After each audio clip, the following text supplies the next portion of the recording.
রাষ্ট্রীয় ক্ষমতায় যদি বিএনপি যায়, আমি যদি চুয়াডাঙ্গা 1 আসনের এমপি হতে পারি, আমার একটি টার্গেট আছে যে আমি চুয়াডাঙ্গাতে একটি একটি মেডিকেল কলেজ এবং একটি কৃষি বিশ্ববিদ্যালয় আমি তৈরি করব।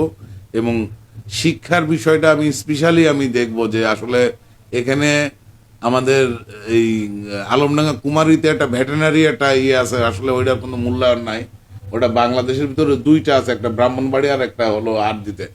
ওইটাকে ডেভেলপ করে ওইটাকে কিভাবে কাজে লাগানো যায়, আমি এই বিষয়গুলোতে আমি দেখব। যেমন বাংলাদেশের হলো সবচেয়ে ভালো পান তৈরি হয় হলো চুয়াডাঙ্গায়, পান উপযোগী। আমি পান গবেষণা কেন্দ্র আমি চুয়াডাঙ্গায় করার জন্য আমি গতবারই আমি হলো কৃষিবিদ যারা ছিল ওনাদের সঙ্গে আমি আলাপ আলোচনা করছিলাম।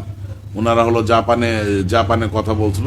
এরকম ছোট ছোট উদ্যোগ আছে আমার, যে ছোট ছোট উদ্যোগ নিয়ে আমি করব। বিশেষ করে আমি চিকিৎসা এবং শিক্ষা এই 2টার পরে আমি সবচেয়ে বেশি জোর দেবো। তার কারণ হলো যে আমার নির্বাচনী এলাকার ভিতরে আলমডাঙ্গা সবচেয়ে বড় উপজেলা, ওখানে 15টি ইউনিয়ন। আলমডাঙ্গার 95% মানুষ চিকিৎসা পায় না, তারা চিকিৎসার জন্য কুষ্টিয়া এবং রাজশাহীতে যায়।